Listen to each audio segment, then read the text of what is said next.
저는 애슐리 브루크입니다. 29살. 미국 서부 샌프란시스코에 있는 헬스케어 테크 스타트업에서 글로벌 전략팀 차장으로 일하고 있죠. 임원이라고 하면 대단해 보이시나요? 전혀 그렇지 않습니다. 저는 회사에서 유일한 20대 여성 임원이었고 그게 문제였어요. 실적을 올려도 운이 좋았다는 소리를 들었고 프레젠테이션을 잘하면 예쁘니까 됐다는 말을 들었습니다. 회의실에서 제 의견을 말하면 누군가는 꼭 같은 말을 반복했죠. 마치 그 사람이 먼저 생각한 것처럼요. 저는 그런 상황에 익숙해져 있었습니다. 화를 내면 예민하다는 소리를 들었고 조용히 있으면 의욕이 없다는 평가를 받았죠. 어떻게 해도 저는 제대로 된 평가를 받을 수 없었어요. 5년 동안 이 회사에서 일했지만 단 한 번도 제 능력으로 인정받았다고 느낀 적이 없었습니다. 회사 복도를 지나갈 때마다 들리는 속삭임들. 애슐리는 예쁘니까. 애슐리는 운이 좋아서. 그런 말들이 칼처럼 제 가슴을 찔렀죠. 그런 제가 한국 출장을 가게 됐을 때 모두가 웃었습니다. 저도 웃었죠. 그저 홍보용 얼굴 마담 정도로 가는 줄 알았으니까요. 케이팝이나 보고 오라는 농담도 들었고 관광 잘하고 오라는 말도 들었습니다. 인스타그램 사진 많이 찍어 오라는 말까지 들었어요. 하지만 그곳에서 제 인생이 완전히 바뀌었습니다. 남산타워 아래에서 저는 울고 말았어요. 평생 누구에게도 제대로 인정받지 못했던 제가 그곳에서 처음으로 진짜 사람이 된 것 같았거든요. 도대체 그곳에서 무슨 일이 있었던 걸까요? 지금부터 그 이야기를 들려드리겠습니다. 본 영상의 내용은 실제 사건을 기반으로 하나 개인정보 보호 및 극적인 연출을 위해 내용 및 인물은 일부 각색되었습니다. 몇 달 전 금요일 오후 3시였습니다. 회사 3층 대회의실에서 임원회의가 있었어요. 저는 구석자리에 앉아 있었죠. 항상 그랬듯이요. 회의 중간에 마케팅 담당 부사장 톰이 서류 한 장을 꺼내 들었습니다. 한국 기업과 공동 프로젝트 건인데 누가 출장 갈래요? 잠시 침묵이 흘렀어요. 아무도 가고 싶어 하지 않았죠. 한국이라니. 다들 유럽이나 일본 출장은 좋아했지만 한국은 달랐습니다. 그때 톰이 저를 봤어요. 애슐리, 내가 가는 게 어때? 저는 당황했습니다. 갑작스러운 제안이었거든요. 주변 임원들이 피식 웃기 시작했죠. 재무 담당 마크가 말했습니다. 너처럼 예쁜 애가 가기엔 딱이지. 인사 담당 제임스가 거들었어요. 재미있겠네. K-팝이나 실컷 보고 와. K-뷰티 제품도 사오고. 다른 임원들도 웃었습니다. 여자애가 가면 좋아할 거야. 쇼핑하기도 좋고. 저도 웃어야 했어요. 그래야 분위기를 깨지 않으니까요. 화를 내면 또 예민하다는 소리를 들을 테니까요. 네, 가겠습니다. 제가 대답하자 톰이 만족스럽게 웃었습니다. 좋아. 그럼 애슐리가 가는 걸로. 서류를 받아들고 자리로 돌아오는데 가슴이 답답했어요. 한국 기업과의 공동 연구개발 프로젝트. 서류에는 거창하게 적혀 있었지만 제 역할은 뻔했거든요. 회의에 참석하고 사진 찍히고 미소 짓고 돌아오기. 그게 전부일 거라고 생각했습니다. 회의가 끝나고 제자리로 돌아왔을 때 동료 직원 하나가 다가왔어요. 축하해. 한국 가는 거. 좋겠다. 저는 억지로 웃었습니다. 응, 고마워. 그 직원이 속삭였죠. 근데 있잖아, 다들 내가 왜 뽑혔는지 알아. 그 말에 저는 아무 대답도 할 수 없었어요. 알고 있었으니까요. 실제로 상사 톰은 다음날 제게 따로 이렇게 말했습니다. 애슐리, 너는 그냥 거기 있어주기만 하면 돼. 계약은 우리가 이메일로 다 처리할 테니까. 너는 분위기 좋게 만들어주면 돼. 알겠지? 그 말을 듣는 순간 저는 알았어요. 또 똑같구나. 하지만 속으로는 달랐습니다. 이번에는 뭔가 보여주고 싶었어요. 나도 할 수 있다는 걸. 나도 진짜 리더가 될 수 있다는 걸요. 출장 전날 밤 저는 거울을 보며 생각했습니다. 이번엔 달라질 수 있을까? 아니면 또 똑같을까? 침대 옆 탁자에는 회사 5년 근속 배지가 놓여 있었어요. 5년. 제 20대가 다 여기서 사라졌죠. 하지만 저는 여전히 제대로 인정받지 못했습니다. 결론부터 말하자면 제 인생은 그 출장으로 완전히 바뀌었어요. 제가 상상도 못했던 방식으로요. 재밌게 보시고 있다면 구독과 좋아요 눌러주세요. 비행기 안에서 저는 한국에 대해 검색했습니다. 스마트폰으로 한국이라고 치니 여러 검색 결과가 나왔죠. K-팝, 한방, 세신, 남산타워, 한복. 그런 키워드들이었어요. 솔직히 말하면 저는 한국을 가볍게 봤습니다. 관광지 정도로 생각했어요. 이번 출장도 마케팅 이벤트용 쇼 정도라고 여겼죠. 동료들도 그렇게 말했으니까요. 출국 전날 회사 동료들과 점심을 먹었는데 그때 들었던 말들이 기억납니다. 사진 많이 찍어와. 인스타그램 올리면 좋아요 많이 받을 거야. 한국 화장품 좀 사다 줘. 싸다며? K-팝 아이돌 보면 사진 찍어서 보내줘. 그런 말들이었어요. 아무도 제게 일에 대해서는 묻지 않았습니다. 프로젝트가 뭔지, 어떤 준비를 했는지. 그저 관광과 쇼핑 이야기뿐이었죠. 하지만 제 마음속 깊은 곳에는 불안이 있었습니다. 회사에서 저를 진지하게 대하지 않는다는 걸 너무 잘 알고 있었거든요. 29살 여자. 예쁘게 생겼다는 이유로 임원이 됐다고 생각하는 사람들. 실제로 6개월 전에 누군가 제 뒤에서 그렇게 말하는 걸 들은 적이 있어요. 회사 복도에서였습니다. 애슐리가 승진한 건 능력 때문이 아니야. 회사 이미지 때문이지. 젊고 예쁜 여자 임원 한 명쯤 있어야 투자자들한테 보여주기 좋잖아. 그 말을 들었을 때 저는 화장실로 뛰어들어가 울었습니다. 거울을 보며 생각했죠. 내가 정말 능력이 없는 걸까? 운이 좋았을 뿐인 걸까? 하지만 아무에게도 말하지 않았어요. 말한다고 달라질 게 없었으니까요. 오히려 예민하다는 소리만 들을 게 뻔했죠. 그런 시선 속에서 저는 늘 증명해야 했습니다. 내가 여기 있을 자격이 있다는 걸요. 다른 사람들보다 일찍 출근했어요. 아침 7시면 사무실에 도착했죠.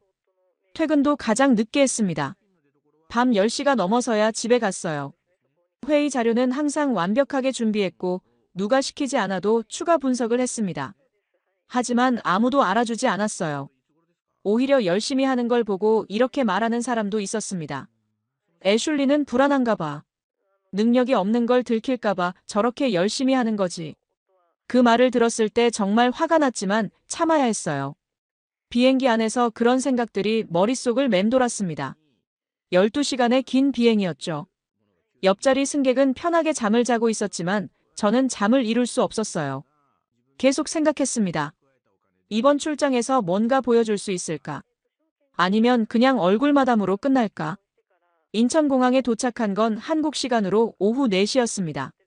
공항 게이트를 나서자마자 저는 놀랐어요. 정장 입은 두 사람이 제 이름이 적힌 팻말을 들고 서 있었거든요. 애슐리 브루크 대표님. 대표님이라니. 저는 당황했습니다. 분명 저보다 높은 사람들이 더 올 줄 알았는데. 하지만 팻말에는 제 이름만 있었어요. 저 혼자였습니다. 두 사람이 다가와 공손하게 인사했습니다. 안녕하세요. 애슐리 대표님. 먼 길 오시느라 고생하셨습니다. 저는 어색하게 인사를 받았어요. 이런 대접은 처음이었거든요. 차에 탑승하자 뒷좌석에 한 여성이 앉아 있었습니다. 단정한 회색 정장 차림이었죠. 그 여성이 밝게 웃으며 인사를 건넸어요. 안녕하세요. 애슐리 대표님. 저는 장유진입니다. 30살 정도 돼 보이는 단정하면서도 따뜻한 인상의 여성이었습니다. 파트너사에서 이번 프로젝트를 총괄하는 매니저라고 자기소개를 했어요. 장유진은 명함을 건넸습니다. 한글과 영어가 함께 적혀 있었죠. 저도 명함을 꺼내 건넸어요. 장유진이 명함을 받으며 말했습니다.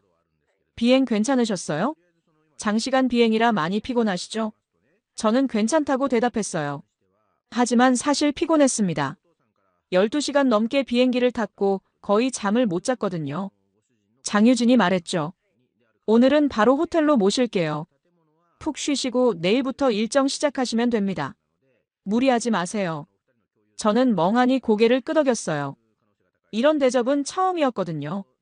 미국에서는 누구도 제게 이렇게 물어본 적이 없었습니다. 피곤한지 괜찮은지. 오히려 출장 갔다 오면 다음 날 바로 보고서를 요구했죠. 차 안에서 장유진은 계속 말을 걸었어요. 한국 처음 오셨어요? 저는 고개를 끄덕였습니다. 네, 처음이에요. 장유진이 웃으며 말했죠. 그럼 더 설레시겠네요. 어떤 음식 좋아하세요? 매운 거 괜찮으세요? 저는 대답했어요. 매운 거 좋아해요. 그러자 장유진이 기뻐하며 말했습니다. 다행이다. 한국 음식이 좀 매운 편이거든요. 맛있는 곳 많이 소개해 드릴게요. 불편한 건 없으세요? 필요하신 거 있으시면 언제든지 말씀하세요. 하나하나 신경 쓰는 모습이 신기했습니다. 미국에서는 아무도 이렇게 물어보지 않았거든요. 차는 서울 시내로 들어갔어요. 창밖으로 높은 빌딩들이 보였습니다. 생각보다 현대적인 도시였죠. 장유진이 설명했어요. 저기 보이는 게 한강이에요. 서울의 중심을 가로지르는 강이죠. 저는 창밖을 바라봤습니다. 넓은 강이 도시를 가르고 있었어요. 다리들이 반짝이고 강변에는 사람들이 걷고 있었죠. 아름다운 풍경이었습니다. 30분쯤 지나 호텔에 도착했어요. 5성급 호텔이었습니다. 로비가 넓고 화려했죠. 체크인을 하는데 장유진이 옆에서 말했어요. 혹시 방에 문제 있으시면 바로 연락 주세요. 제 번호 저장해 두셨죠? 24시간 언제든 연락 가능하니까 편하게 연락하세요. 저는 고맙다고 인사했습니다. 방으로 올라가니 더 놀랐어요. 준비된 방은 스위트룸이었거든요. 넓은 거실과 침실이 분리되어 있었고 큰 창으로 서울 시내가 한눈에 보였습니다. 책상 위에는 환영카드와 함께 작은 선물 세트가 놓여 있었죠. 예쁜 상자에 담긴 한국 전통차와 수제 과자였습니다. 카드를 열어봤어요. 손으로 쓴 글씨였습니다. 애슐리 대표님, 함께 일하게 되어 영광입니다. 편히 쉬시고 내일 뵙겠습니다. 장유진 드림. 저는 그 카드를 한참 동안 바라봤습니다. 대표님, 영광입니다. 이런 말을 들어본 게 언제였을까요? 미국에서는 한 번도 들어본 적이 없는 말이었어요. 누구도 저와 함께 일하는 게 영광이라고 말하지 않았죠. 오히려 이렇게 말했습니다. 애슐리랑 같은 팀이 됐네. 뭐 예쁘니까 보기는 좋겠다. 선물 상자를 열어봤어요. 전통차 3종류와 수제 쿠키가 들어있었습니다. 하나하나 정성스럽게 포장되어 있었죠. 차 한 잔을 우려 마셨어요. 따뜻하고 은은한 향이 났습니다. 창밖을 보니 해가 지고 있었어요. 서울의 저녁 풍경이 펼쳐졌습니다. 불빛들이 하나둘 켜지기 시작했죠. 그날 밤 저는 잠을 이루지 못했습니다. 낯선 나라에서 받은 낯선 존중 때문이었어요. 이게 진짜일까? 내일이면 또 달라지는 거 아닐까? 그런 생각들이 머릿속을 맴돌았습니다. 하지만 동시에 기대도 됐어요. 어쩌면 여기서는 다를지도 모른다는 생각이 들었거든요. 다음 날 아침 9시에 첫 회의가 시작됐습니다. 장유진이 호텔로 마중을 나왔어요. 오늘 일정 괜찮으시죠? 무리하시면 안 돼요. 저는 괜찮다고 대답했습니다.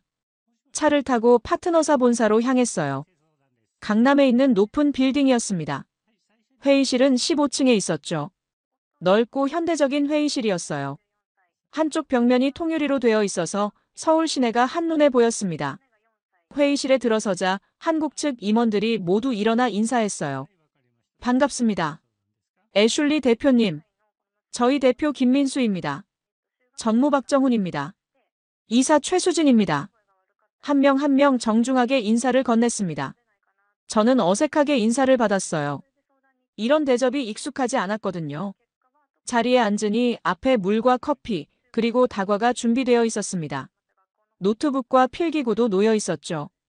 장유진이 제 옆에 앉으며 속삭였어요. 편하게 하세요. 회의 시작되기 전에 화면이 켜졌습니다. 미국 본사와 화상 연결이었어요. 톰과 마크, 그리고 다른 임원 3명이 보였습니다. 톰이 말했죠. 애슐리, 잘 도착했어? 저는 고개를 끄덕였어요. 네, 잘 도착했습니다. 톰이 한국 측 사람들에게 인사했습니다. 안녕하세요. 우리 애슐리가 잘 부탁드립니다. 그 말투가 이상했어요. 마치 어린아이를 맡기는 것 같았죠. 회의가 시작됐습니다. 한국 측 대표 김민수가 프로젝트 개요를 설명했어요. 저희가 제안하는 공동 연구개발 프로젝트는 이렇습니다. 헬스케어 데이터 분석 플랫폼을 함께 개발하는 것인데요. 설명이 끝나고 제 차례가 왔습니다. 저는 노트북을 열고 준비한 자료를 꺼냈어요. 6개월 동안 준비한 자료였습니다. 시장 분석, 경쟁사 분석, 우리 회사의 강점, 협업 방안. 모든 게 정리되어 있었죠. 그런데 제가 말하려고 하자 톰이 끼어들었습니다. 애슐리, 잠깐만. 그 부분은 내가 설명할게. 넌 일단 통역이나 도와줘. 한국 사람들 말 잘 알아듣는지 확인하고. 그 순간 회의실이 조용해졌어요. 한국 측 사람들이 서로 눈빛을 주고받는 게 보였습니다. 장유진의 표정이 굳어졌죠. 김민수 대표도 미간을 찌푸렸어요. 하지만 저는 아무 말도 하지 못했습니다. 할 수 없었죠. 이게 늘 제 자리였으니까요. 저는 노트북을 닫았습니다. 손이 떨렸어요. 톰은 계속 회의를 주도했습니다. 제가 준비한 자료를 자기 것처럼 설명했고 제 아이디어를 자기가 생각한 것처럼 말했죠. 이 부분은 우리가 분석한 건데요. 이 전략은 제가 생각한 겁니다. 모두 거짓말이었어요. 제가 밤을 새워 만든 자료들이었거든요. 저는 그저 앉아서 듣기만 했습니다. 가끔 통역을 도왔고 자료를 넘겼고 미소를 지었죠. 회의 중간에 한국 측 이사 최수진이 제게 질문했어요. 애슐리 대표님, 이 부분에 대한 의견은 어떠신가요? 시장 진입 전략 말입니다. 저는 대답하려고 했습니다. 입을 열려는 순간 톰이 먼저 말했죠. 그건 내가 대답할게요. 애슐리는 아직 이 부분을 잘 모르거든요. 기술적인 부분은 복잡해서요. 저는 입을 다물었습니다. 제가 그 프로젝트를 6개월 동안 준비했는데도요. 제가 기술 문서를 다 읽고 전문가들과 인터뷰하고 분석 보고서를 작성했는데도요. 회의는 2시간 동안 계속됐습니다. 그 시간 내내 저는 거의 말을 하지 못했어요. 톰과 마크가 모든 걸 주도했죠. 한국 측 사람들은 점점 표정이 굳어갔습니다. 뭔가 잘못됐다는 걸 눈치챈 것 같았어요. 회의가 끝나고 화상 연결이 끊어졌습니다. 한국 측 대표 김민수가 조심스럽게 물었어요. 애슐리 대표님께서 이번 프로젝트를 주도하시는 게 아니었나요? 저희는 그렇게 알고 있었는데요. 저는 고개를 저었습니다. 아니에요. 저는 그냥 보조 역할입니다. 실제 결정은 본사에서 하고요. 김민수 대표의 표정이 묘하게 변했어요. 뭔가 잘못됐다는 듯한 얼굴이었죠. 장유진도 실망한 표정이었습니다. 회의실을 나오는데 장유진이 제 옆으로 다가왔어요. 애슐리 대표님, 괜찮으세요? 저는 고개를 끄덕였습니다. 네, 괜찮아요. 하지만 목소리가 떨렸죠. 괜찮지 않았거든요. 회의를 마치고 호텔로 돌아가려던 저에게 장유진이 다가왔습니다.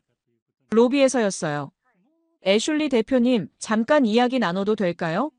저는 고개를 끄덕였습니다. 장유진은 조심스럽게 물었어요. 혹시 기분이 안 좋으셨어요? 회의 중에요. 저는 괜찮다고 말했죠. 하지만 목소리가 떨렸습니다. 장유진이 말했어요. 저도 여자 직장인이에요. 그래서 알 것 같아요. 얼마나 힘드신지. 그 말에 저는 눈물이 날 뻔했습니다. 누군가 알아준다는 게, 이해한다는 게 이렇게 위로 가제 시도 M개 속편집되는 줄 몰랐거든요. 장유진이 계속 말했습니다. 저도 비슷한 경험이 있어요. 회의실에서 제 의견이 무시당하고 남자 동료가 제 아이디어를 가져가는 거요. 정말 화나고 억울하죠. 저는 고개를 끄덕였어요. 맞아요. 정말 그래요. 장유진이 제 손을 잡았습니다. 따뜻한 손이었죠. 오늘 저녁 시간 있으세요? 저는 특별한 일정이 없었습니다. 네, 있어요. 장유진이 미소 지으며 말했죠. 오늘 제가 가족들과 전통 한방센터에 가기로 했는데 함께 가시면 어떨까요? 피곤하실 텐데 좀 쉬시라고요. 몸도 마음도요. 저는 놀랐습니다. 한방센터라니. 그게 뭔지도 정확히 몰랐지만 거절할 이유도 없었죠. 오히려 혼자 호텔방에 있고 싶지 않았어요. 좋아요. 감사합니다. 그날 저녁 6시에 장유진이 호텔로 마중을 나왔습니다. 제 차를 타고 가요. 편하게 앉으세요. 차는 서울 외곽으로 향했어요. 30분쯤 달렸을까요? 조용한 주택가에 도착했습니다. 한옥들이 보였어요. 전통 가옥이었죠. 장유진이 차를 세우고 말했습니다. 여기에요. 제 이모가 운영하는 곳이에요. 건물로 들어가니 놀라웠습니다. 밖에서 보기엔 작아 보였는데 안은 넓고 아늑했어요. 나무 향이 났고 은은한 조명이 따뜻한 분위기를 만들었죠. 안으로 들어가니 따뜻한 온기와 약재 향이 느껴졌습니다. 생강과 대추, 그리고 다른 약초들의 향이 섞여 있었어요. 장유진의 어머니와 이모가 저를 반갑게 맞아주셨습니다. 두 분 다 50대 정도 돼 보였어요. 어서 오세요. 유진이한테 많이 들었어요. 멀리서 오셨는데 고생 많으셨어요. 그분들은 저를 안으로 안내했습니다. 신발을 벗고 들어가니 온돌방이었어요. 바닥이 따뜻했죠. 따뜻한 차를 주고 편하게 앉으라고 했습니다. 이거 마시고 좀 쉬세요. 피곤하셨죠? 저는 차를 받아 마셨어요. 대추차였습니다. 달콤하고 따뜻했죠.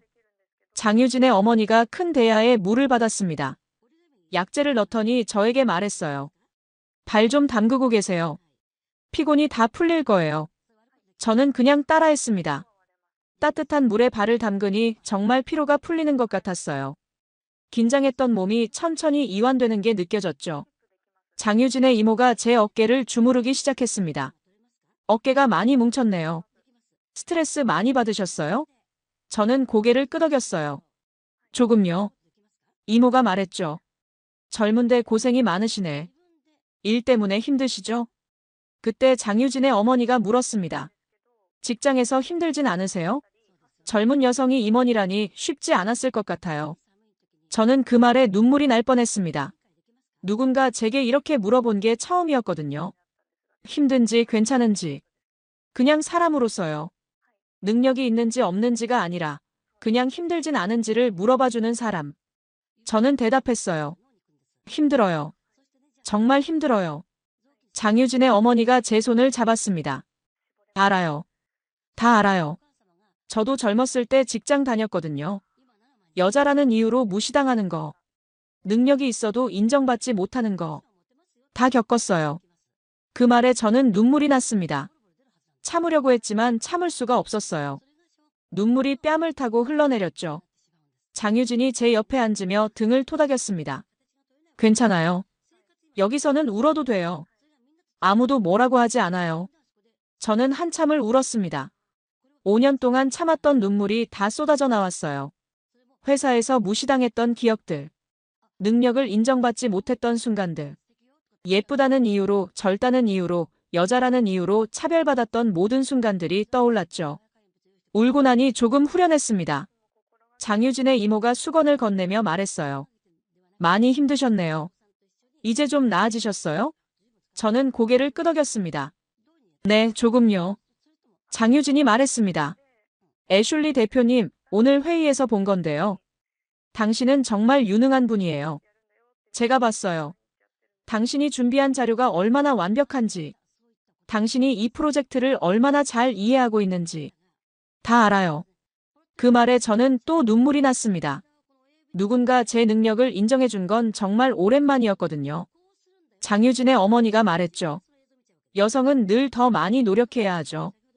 같은 일을 해도 남자의 2배는 해야 인정받아요. 하지만 그게 당신 잘못이 아니에요. 세상이 잘못된 거죠. 그날 밤 저는 처음으로 진짜 위로를 받았습니다. 능력이 있다거나 없다는 평가가 아니라 그냥 힘들었다는 것을 인정받는 위로. 사람으로서 존중받는 느낌. 한방센터에서 2시간을 보냈어요. 발을 담그고 차를 마시고 이야기를 나눴습니다. 장유진의 가족들은 제게 여러 이야기를 들려줬어요.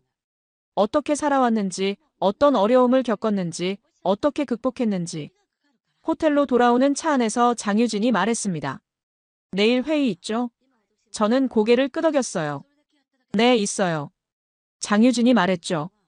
내일은 달라질 거예요. 제가 도와드릴게요. 저는 고맙다고 말했습니다. 하지만 속으로는 생각했어요. 뭐가 달라질 수 있을까? 미국 본사 사람들은 변하지 않을 텐데. 하지만 장유진의 눈빛은 진지했습니다. 믿어보세요. 내일은 달라질 거예요. 다음 날 아침 회의가 다시 열렸습니다. 같은 회의실, 같은 사람들이었죠. 이번에도 미국 본사 사람들이 화상으로 참석했습니다. 하지만 저는 달랐어요. 전날 밤 한방센터에서 느낀 따뜻함이 저를 바꿔놓았거든요. 더 이상 참고 싶지 않았습니다. 더 이상 무시당하고 싶지 않았어요. 회의실에 들어서자 장유진이 제게 눈빛을 보냈습니다. 힘내세요. 준비됐죠? 저는 고개를 끄덕였어요. 네, 준비됐어요. 회의가 시작되자 저는 조용히 노트북을 열었습니다. 그리고 준비해온 자료를 화면에 띄웠죠. 전날 밤 호텔에서 밤을 새워 만든 자료였어요. 한국어로 된 프레젠테이션이었습니다. 번역기를 돌려가며 하나하나 번역했죠. 미국 측 임원 톰이 당황했어요. 애슐리, 이게 뭐야? 우리가 준비한 자료는 어디 있어? 왜 갑자기 한국어로 된 자료를 보여주는 거야? 저는 차분하게 대답했습니다. 이게 진짜 우리가 준비해야 할 자료예요. 제가 직접 분석했고 한국 시장에 맞춰 재구성했습니다. 톰이 화를 냈습니다. 누가 허락했어? 이런 건 나한테 먼저 보고해야지. 저는 깊게 숨을 들이쉬었습니다. 그리고 말했어요.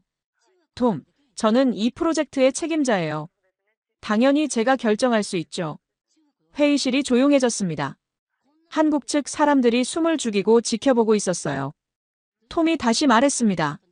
애슐리, 지금 뭐 하는 거야? 회사 망신시키려고? 저는 대답했어요. 아니요. 회사를 위해서 하는 거예요.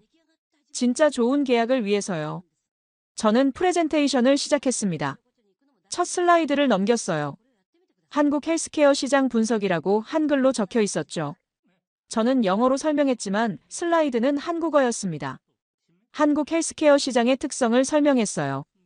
고령화가 빠르게 진행되고 있다는 것, 건강에 대한 관심이 높다는 것, 디지털 헬스케어 수용도가 높다는 것, 하나하나 데이터를 보여줬습니다. 두 번째 슬라이드는 소비자 분석이었어요.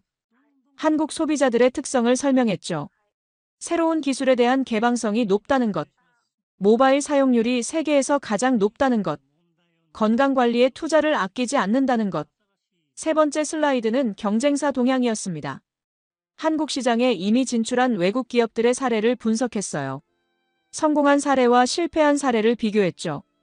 왜 성공했는지, 왜 실패했는지 분석했습니다.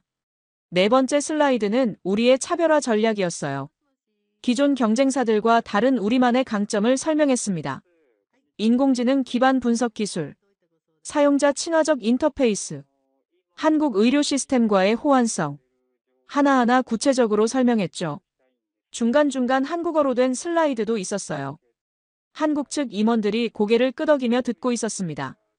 김민수 대표가 질문했어요. 이 분석은 언제 하신 거예요? 저는 대답했습니다. 지난 6개월 동안 준비했습니다.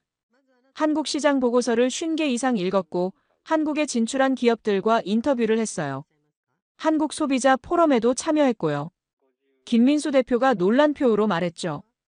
6개월이나요? 이 정도 준비를 하셨다면 진짜 전문가시네요. 저는 미소 지었습니다. 감사합니다. 프레젠테이션은 30분 동안 계속됐어요. 마지막 슬라이드는 실행 계획이었습니다. 단계별로 어떻게 진행할 것인지, 누가 무엇을 담당할 것인지, 예상 결과는 무엇인지, 모든 게 구체적으로 정리되어 있었죠. 프레젠테이션이 끝나자 박수가 터져 나왔어요. 한국 측에서 먼저 박수를 쳤습니다. 큰 박수였죠. 김민수 대표가 일어나서 박수를 쳤고 다른 임원들도 따라 일어났습니다. 스탠딩 오베이션이었어요. 미국 측도 어쩔 수 없이 박수를 쳤습니다. 톰의 표정은 굳어 있었지만요. 장유진이 미소를 지으며 말했습니다. 이게 진짜 리더의 모습이에요. 한국에서는 이런 걸 깊은 그릇을 가졌다고 표현하죠. 능력도 있고 준비도 철저하고 상대를 존중할 줄 아는 사람. 당신은 그런 사람입니다. 그 순간 저는 알았어요. 제가 찾던 게 바로 이거였구나. 인정, 존중, 진짜 나로 대우받는 것, 능력으로 평가받는 것, 외모가 아니라 실력으로, 나이가 아니라 준비성으로, 성별이 아니라 전문성으로 인정받는 것. 미국에서는 평생 느껴보지 못한 감정이었습니다. 회의가 끝나고 김민수 대표가 제게 다가왔어요. 애슐리 대표님, 정말 감동받았습니다. 이렇게 준비를 철저히 하신 분은 처음 봤어요. 함께 일하게 되어 영광입니다. 저는 악수를 받으며 말했습니다. 저야말로 영광입니다. 김민수 대표가 웃으며 말했죠. 오늘 점심 같이 하시죠. 제대로 된 한식을 대접하고 싶어요. 저는 기쁘게 수락했습니다. 점심은 한정식 집에서 먹었어요. 여러 가지 반찬이 나왔죠. 김치, 나물, 생선, 고기. 하나하나 맛있었습니다. 식사 중에 김민수 대표가 말했어요. 애슐리 대표님, 솔직히 처음엔 걱정했어요. 미국 본사에서 젊은 여성 임원을 보낸다고 해서요. 혹시 진지하게 생각하지 않는 건 아닐까 하는 걱정이었죠. 저는 고개를 끄덕였습니다. 이해해요. 저도 그런 걱정을 많이 들었거든요. 김민수 대표가 계속 말했습니다. 하지만 오늘 완전히 생각이 바뀌었어요. 당신은 정말 프로예요. 나이나 성별은 중요하지 않더라고요. 중요한 건 준비와 열정이죠. 그 말에 저는 눈물이 날 뻔했습니다. 5년 동안 듣고 싶었던 말이었거든요. 프로젝트는 성공적으로 계약이 체결됐습니다. 오후 회의에서 최종 계약서에 서명했어요. 김민수 대표와 저, 그리고 미국 본사 법무팀이 참여했죠. 계약서에 사인하는 순간 김민수 대표가 제게 악수를 청했습니다. 애슐리 대표님 덕분에 좋은 계약이 됐습니다. 함께 일할 수 있어 영광이에요. 앞으로 잘 부탁드립니다. 저는 그 악수가 진심이라는 걸 느낄 수 있었습니다. 힘이 있었고 따뜻했어요. 미국 본사에서도 연락이 왔습니다. 톰이었어요. 화상 통화였죠. 애슐리, 계약 잘 됐다고 들었어. 생각보다 잘했네. 그런데 다음부턴 먼저 상의 좀 하고. 그렇게 갑자기 하면 곤란하잖아. 그 말을 들었을 때 저는 웃지 않았어요. 예전 같았으면 기뻐했을 텐데 이번엔 아무 감흥이 없었거든요. 제가 원하던 인정은 그런 게 아니었으니까요. 저는 차분하게 대답했습니다. 톰, 저는 제 역할을 했을 뿐이에요. 프로젝트 책임자로서 해야 할 일을 했죠. 다음에도 똑같이 할 거고요. 톰은 잠시 침묵했습니다. 그러고는 말했어요. 알았어. 근데 정말 잘했어. 인정할게. 저는 고맙다고 대답했지만 속으로는 생각했습니다. 이제 당신의 인정은 중요하지 않아요. 저는 이미 진짜 인정을 받았으니까요. 한국 파트너사와의 마지막 미팅이 열렸습니다. 장유진이 제안했어요. 마지막이니까 좋은 곳에서 인사하자고요. 장소는 남산타워 전망대였습니다. 저녁 7시에 만났어요. 해가 지고 있었죠. 전망대에 올라가니 서울 야경이 펼쳐졌습니다. 불빛들이 반짝이는 게 정말 아름다웠어요. 한강이 도시를 가르고 다리들이 빛나고 빌딩들이 하늘을 찌를 듯 서 있었죠. 장유진이 제 옆에 섰습니다. 어때요?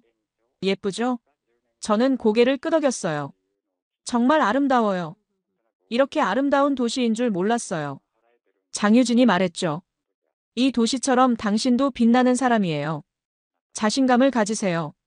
당신은 충분히 유능하고 충분히 훌륭해요. 저는 그 말에 눈물이 났습니다. 전망대 난간을 잡고 서울 야경을 바라보며 저는 말했어요. 이 도시는 제게 기회만 준 게 아니에요.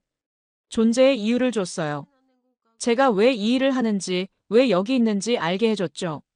능력이 있는지 없는지 고민하는 게 아니라 그냥 제가 하고 싶은 일을 하면 된다는 걸 알게 됐어요. 장유진이 물었습니다.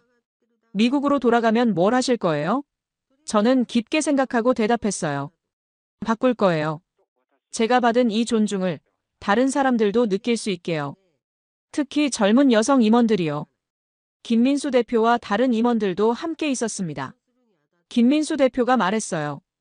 애슐리 대표님, 이번 프로젝트 정말 감사했습니다. 당신 같은 분과 일할 수 있어서 행운이었어요. 저는 고개를 숙여 인사했습니다. 저야말로 감사합니다. 여기서 정말 많은 걸 배웠어요. 일하는 방법만이 아니라 사람을 대하는 방법도요. 그날 밤 전망대를 나오면서 저는 울었습니다. 남산타워 아래 계단을 내려가는데 눈물이 멈추지 않았어요. 기쁨과 감사의 눈물이었죠. 평생 인정받지 못했던 제가 이곳에서 처음으로 진짜 사람이 된 것 같았으니까요. 능력으로 평가받고 준비성으로 인정받고 전문성으로 존중받는 느낌. 장유진이 제 어깨를 토닥였습니다. 울어도 돼요. 기쁜 눈물이잖아요. 저는 고개를 끄덕였습니다. 네, 정말 기뻐요. 이렇게 기쁜 건 처음 느낀 감정이었습니다. 한국이라는 나라가 저에게 기쁨을 느끼게 해주었습니다. 수중에 남은 돈은 단돈 7,000원.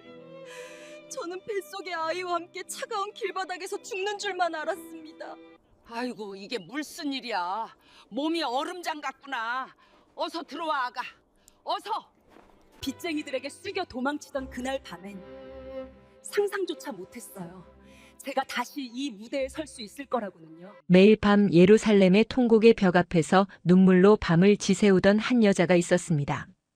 가난과 빚쟁이들의 협박, 그리고 원치 않는 임신이라는 절망 속에서 제가 할 수 있는 건 신에게 살려달라고 비는 것뿐이었죠.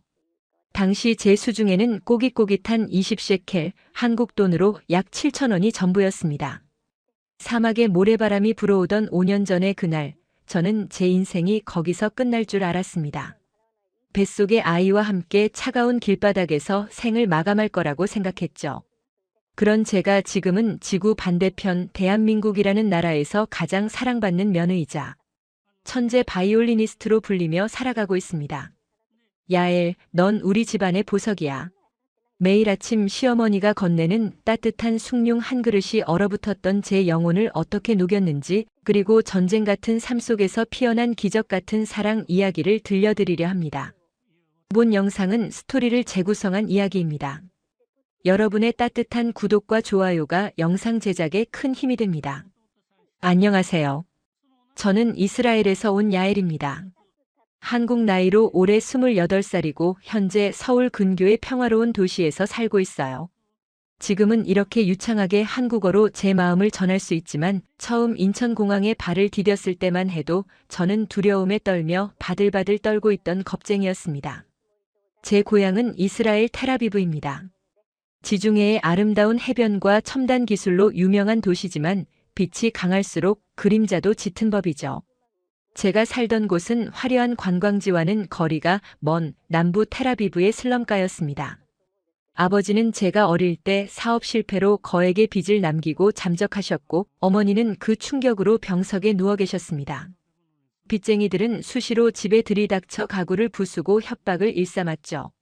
지옥 같은 현실 속에서 제 유일한 도피처는 바이올린이었습니다. 할아버지가 물려주신 낡은 바이올린 하나. 그것을 켜는 순간만큼은 배고픔도 두려움도 잊을 수 있었습니다. 저는 예루살렘의 명문 음악학교에 장학생으로 입학할 만큼 재능을 인정받았지만 가난은 꿈조차 사치로 만들더군요. 어머니의 병원비와 빚을 갚기 위해 저는 결국 학교를 자퇴하고 바이올린을 전당포에 맡겨야 했습니다. 그리고는 텔아비브의 찜통 같은 더위 속에서 식당 접시 닦기, 청소부, 베이비시터 등 닥치는 대로 일을 했습니다. 하루 16시간씩 일하며 손가락 마디마디가 부르텄지만 빚은 좀처럼 줄어들지 않았습니다. 그러던 어느 날 제 인생에 한 줄기 빛 같은 사람이 나타났습니다. 바로 지금의 남편 민석 씨였습니다. 그는 한국에서 온 신학대학원생으로 성서의 역사를 공부하기 위해 예루살렘에 와 있던 중이었습니다. 우리가 처음 만난 건 제가 아르바이트를 하던 낡은 카페에서였습니다. 그날따라 빚쟁이들에게 시달려 울고 있던 저에게 민석 씨는 조용히 다가와 손수건을 건넸습니다. 괜찮아요? 신은 감당할 수 있는 시련만 주신대요. 서툰 히브리어였지만 그 투박한 위로가 제 가슴을 깊게 파고들었습니다. 이스라엘 남자들은 보통 직설적이고 거친 편인데 민석 씨는 달랐습니다. 그는 한국인 특유의 정과 배려심이 몸에 밴 사람이었습니다. 제가 일을 마칠 때까지 밖에서 기다려주고 끼니를 거르는 저를 위해 도시락을 싸들고 오기도 했죠. 어느 날 전당포 쇼윈도 너머로 제 바이올린을 하염없이 바라보는 저를 보고 그가 말했습니다. 야엘, 당신이 연주하는 모습을 꼭 보고 싶어요. 당신 손은 접시를 닦기엔 너무 아름다워요. 그 말에 저는 처음으로 소리내어 울었습니다. 아무도 저를 야엘이라는 존귀한 사람으로 대우해주지 않던 시절, 그는 저를 예술가로 그리고 한 여자로 존중해 주었습니다. 우리는 서로의 상처를 보듬으며 깊이 사랑하게 되었습니다. 민석 씨는 제 빚을 갚는 것을 돕기 위해 자신의 학비를 쪼개기도 했고 우리는 미래를 약속했습니다. 야엘, 한국으로 가자. 내가 군 복무만 마치면 널 데리러 올게. 한국은 사계절이 뚜렷하고 아름다운 나라야. 거기서 다시 바이올린을 켜게 해줄게. 그의 약속은 제게 유일한 구원이었습니다. 하지만 운명은 그리 호락호락하지 않았습니다. 민석 씨의 비자가 만료되어 한국으로 돌아가야 했고 엎친 데 덮친 격으로 한국에서 입영 통지서가 날아온 것입니다. 2년만 기다려줘. 금방 다녀올게. 공항에서의 이별은 뼈를 깎는 듯한 고통이었습니다. 그가 떠난 후 저는 다시 텔아비브의 어둠 속에 홀로 남겨졌습니다. 매일 밤 그가 남기고 간 한국어 책을 보며 견뎠습니다. 그런데 그가 떠난 지 2달쯤 되었을 때 몸에 이상한 변화가 찾아왔습니다. 헛구역질이 멈추지 않고 평소 좋아하던 팔라펠 냄새만 맡아도 속이 뒤집혔습니다. 떨리는 손으로 확인한 임신 테스트기에는 선명한 2줄이 그어져 있었습니다. 기쁨보다 공포가 앞섰습니다.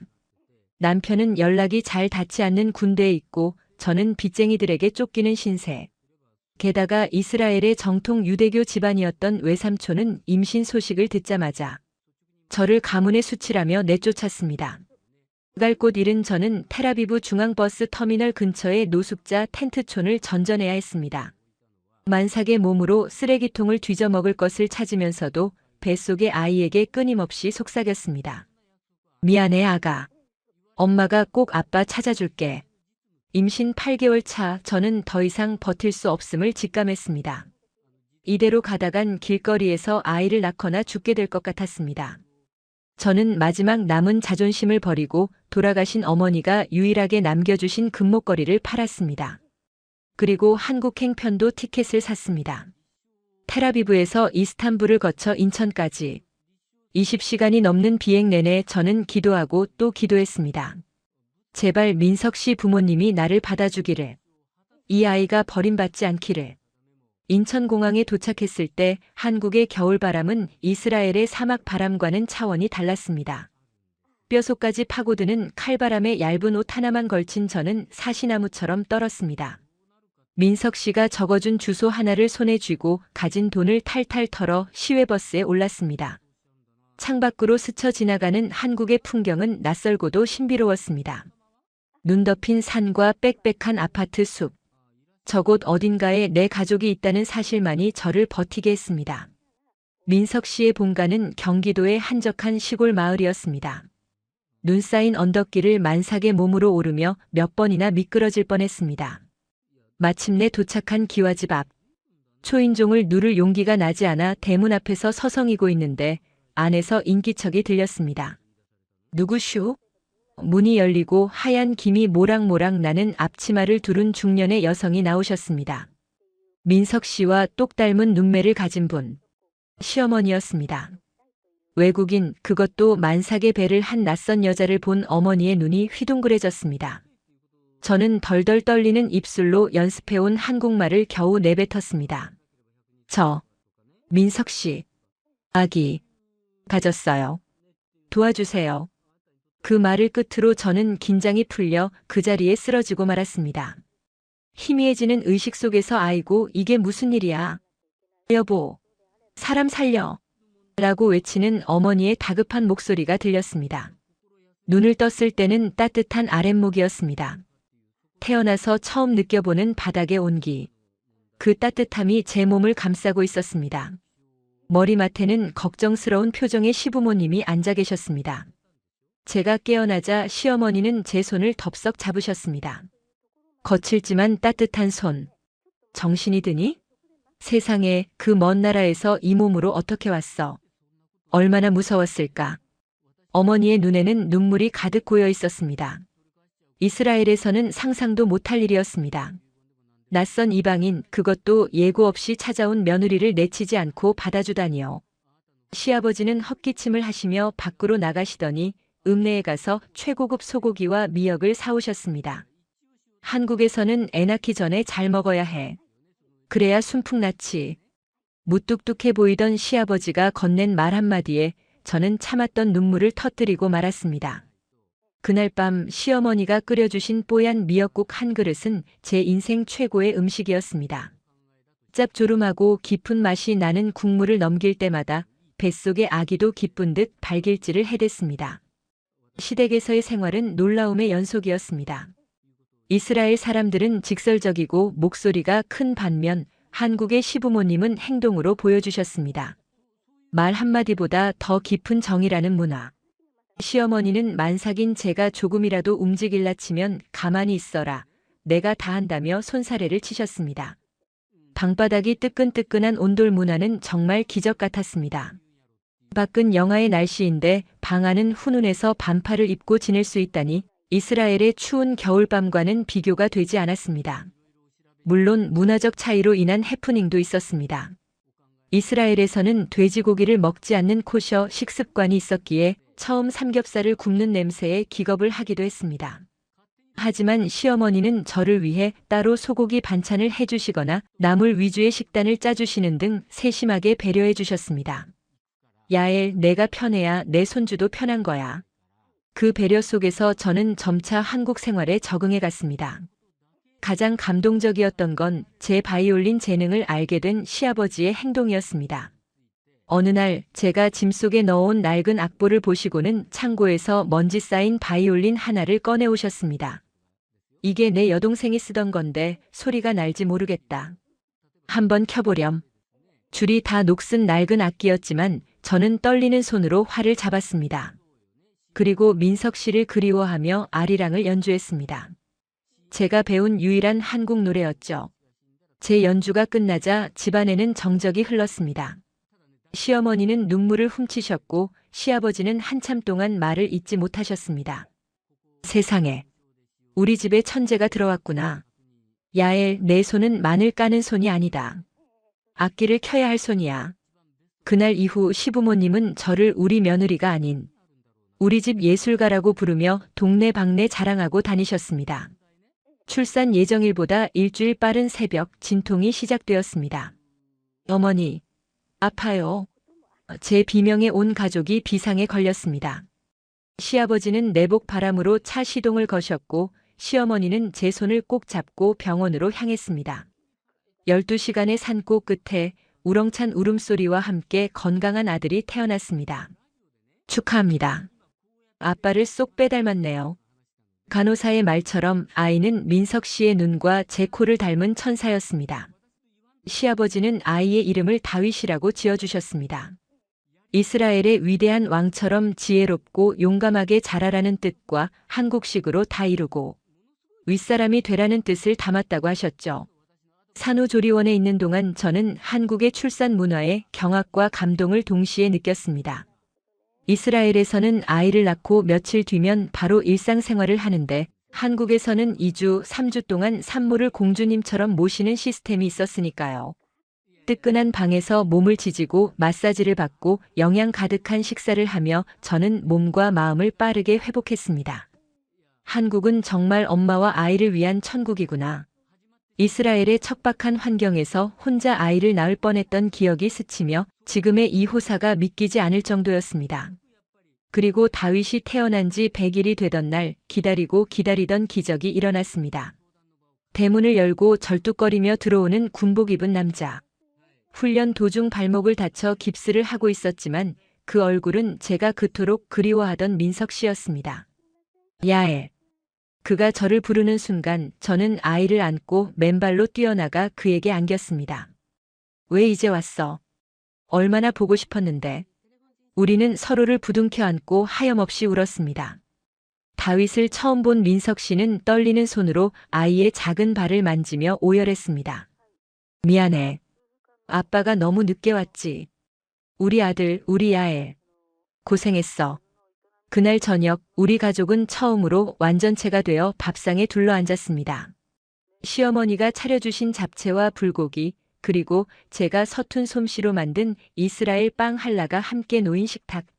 서로 다른 문화가 한 상에 어우러진 그 풍경은 세상 그 어떤 그림보다 아름다웠습니다. 민석 씨는 제 손을 잡고 맹세했습니다. 야엘, 그동안 흘린 눈물, 내가 다 웃음으로 바꿔줄게. 그리고 내 바이올린 소리, 다시 세상에 울려 퍼지게 해줄게. 하지만 행복한 재회 뒤에는 차가운 현실이 기다리고 있었습니다. 민석 씨의 다리 부상으로 인한 취업 난항, 그리고 넉넉지 않은 시댁 형편.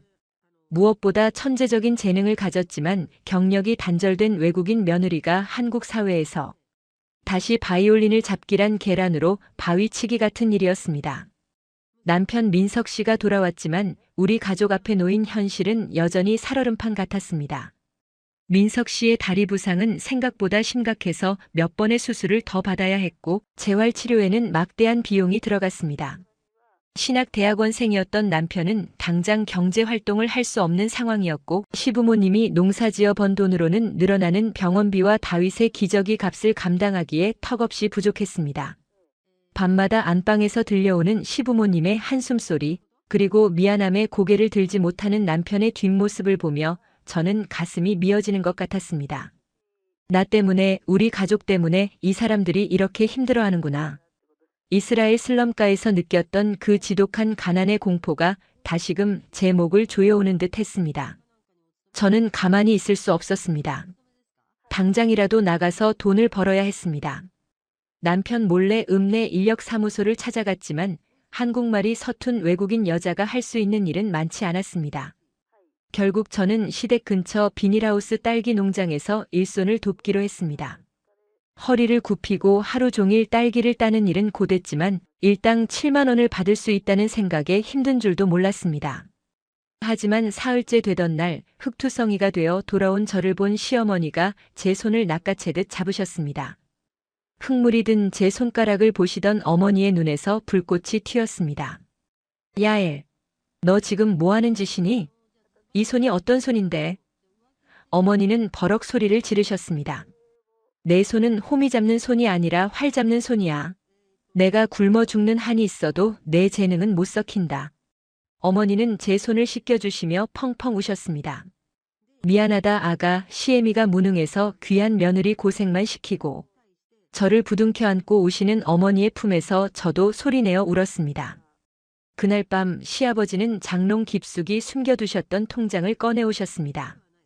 평생 농사지어 모으신 피 같은 돈이었습니다. 내일 서울 가서 제대로 된 바이올린 하나 사오자. 명색이 예술가인데 장비가 좋아야지. 그렇게 시부모님의 전폭적인 지원 속에 저는 다시 연습을 시작했습니다. 하지만 2년의 공백은 컸습니다. 굳어버린 손가락은 마음대로 움직이지 않았고 무엇보다 내가 다시 무대에 설 수 있을까 하는 두려움이 저를 괴롭혔습니다. 그때마다 남편 민석 씨는 제 최고의 매니저가 되어주었습니다. 불편한 다리를 이끌고 도서관에서 악보를 구해오고 제 연주를 녹음해 꼼꼼히 모니터링해 주었죠. 야엘, 내 연주에는 슬픔과 기쁨이 공존해. 한국 사람들의 한과 이스라엘의 영혼이 만난 것 같아. 넌 반드시 해낼 거야. 기회는 우연처럼 찾아왔습니다. 읍내 문화센터에서 열린 작은 자선음악회였습니다. 원래 출연하기로 했던 연주자가 갑작스러운 사고로 펑크를 내는 바람에 급하게 대타를 구한다는 소식을 듣고 남편이 저를 추천한 것입니다. 무대 뒤에 섰을 때 심장이 터질 것만 같았습니다. 객석에는 동네 어르신들과 아이들이 앉아 있었고 맨 앞줄에는 시부모님이 다윗을 안고 긴장한 표정으로 저를 바라보고 계셨습니다. 저는 눈을 감고 심호흡을 했습니다. 그리고 활을 현에 올렸습니다. 첫 곡은 이스라엘 민요 예루살렘의 황금이었습니다. 고향에 대한 그리움과 슬픔을 담아 연주하자 웅성거리던 객석이 순식간에 조용해졌습니다. 이어진 곡은 고향의 봄. 한국의 시부모님과 남편에 대한 감사를 담은 선율이었습니다. 제 손끝에서 퍼져나가는 선율은 언어의 장벽을 넘어 사람들의 가슴을 파고들었습니다. 연주가 절정에 달했을 때 저는 보았습니다. 맨 앞줄에서 시아버지가 투박한 손으로 눈물을 훔치시는 모습을요. 마지막 음이 허공에 흩어지자 잠시 정적이 흐르더니 우레와 같은 박수 소리가 터져나왔습니다. 브라보! 앵콜! 그날의 공연 영상은 시골 마을의 기적, 외국인 며느리의 바이올린이라는 제목으로 유튜브에 올라갔고 하룻밤 사이에 폭발적인 조회수를 기록했습니다. 방송국에서 섭외 전화가 빗발쳤고 저는 아침마당 같은 인기 프로그램에 출연하며 이름을 알리기 시작했습니다. 사람들은 텔아비브의 빈민가에서 한국의 시골 며느리가 된 저의 드라마 같은 사연과 영혼을 울리는 연주 실력에 열광했습니다. 가장 결정적인 순간은 한국 최고의 오케스트라와의 협연 오디션이었습니다. 쟁쟁한 유학파 출신들을 제치고 제가 솔리스트로 발탁되었을 때 심사위원장은 이렇게 말했습니다. 당신의 연주에는 기교를 넘어서는 삶이 있습니다. 우리 오케스트라가 찾던 소리입니다. 합격 소식을 듣고 집으로 돌아온 날 우리 가족은 서로를 얼싸안고 춤을 췄습니다. 시아버지는 동네 잔치를 여셨고 마을 입구에는 자랑스러운 며느리 야엘, 서울 입성이라는 현수막이 걸렸습니다. 경제적인 어려움도 자연스럽게 해결되었습니다. 공연 수익과 레슨비가 들어오면서 우리는 빚을 모두 갚았고 시부모님의 낡은 집도 수리해드렸습니다. 남편 민석 씨는 재활에 성공하여 지금은 제 전담 매니저이자 신학 공부를 병행하며 꿈을 키워가고 있습니다. 무엇보다 기쁜 건 제가 이스라엘에 계신 어머니를 한국으로 모셔올 수 있게 되었다는 점입니다. 한국의 뛰어난 의료기술 덕분에 어머니의 지병은 완치되었고 지금은 사돈 어르신들과 함께 텃밭을 가꾸며 제2의 인생을 살고 계십니다. 얼마 전 저는 서울 예술의 전당에서 첫 단독 리사이트를 열었습니다. 2,000석이 넘는 객석이 가득 찼고 무대 중앙에 선 저는 스포트라이트를 받으며 관객석을 바라보았습니다. 그곳에는 제 모든 것이 된 가족들이 앉아 있었습니다. 나의 구원자 민석 씨, 나를 딸보다 더 사랑해 주신 시부모님, 건강을 되찾은 친정어머니, 그리고 어느새 훌쩍 자라 턱시도를 입고 의젓하게 앉아 있는 아들 다윗. 그들을 보자 가슴 벅찬 감동이 밀려왔습니다. 저는 마이크를 잡고 서툰 한국어로 말했습니다. 5년 전 20셰켈을 쥐고 죽음을 생각했던 저를 살린 건 한국이라는 나라의 따뜻한 정과 가족들의 사랑이었습니다. 오늘 이 무대를 저의 두 조국, 이스라엘과 대한민국, 그리고 사랑하는 가족에게 바칩니다. 그리고 저는 마지막 앵콜곡으로 제가 직접 작곡한 2개의 고향을 연주했습니다. 바이올린 선율이 공연장을 가득 채우는 동안 관객들도 울고 저도 울었습니다. 그것은 고통과 시련을 넘어선 승리의 노래이자 국경을 초월한 사랑의 찬가였습니다. 지금 저는 한국의 한 대학에서 바이올린 교수로 재직하며 후학을 양성하고 있습니다. 가끔 제 연구실 창밖으로 보이는 한국의 가을 하늘을 보며 생각합니다. 만약 그때 내가 용기를 내지 않았다면, 만약 민석 씨를 믿지 않았다면 지금의 이 행복은 없었겠지요. 한국은 저에게 단순히 기회를 준 나라가 아닙니다. 상처받은 이방인을 품어주고 버려진 꿈을 다시 꽃 피우게 해준 진정한 어머니의 나라입니다. 제 이야기는 여기까지입니다. 텔아비브의 가난한 소녀가 한국의 바이올린 여제가 되기까지 기적 같은 여정을 들어주셔서 감사합니다. 혹시 지금 삶이 너무 힘들고 막막하신가요? 그렇다면 기억해 주세요. 가장 어두운 밤이 지나야 가장 찬란한 아침이 온다는 것을요. 그리고 어딘가에는 당신을 기다리고 있는 따뜻한 손길이 반드시 있다는 것을요. 오늘 이야기가 마음에 드셨다면 구독과 좋아요 부탁드립니다. 사랑합니다, 구독자 여러분.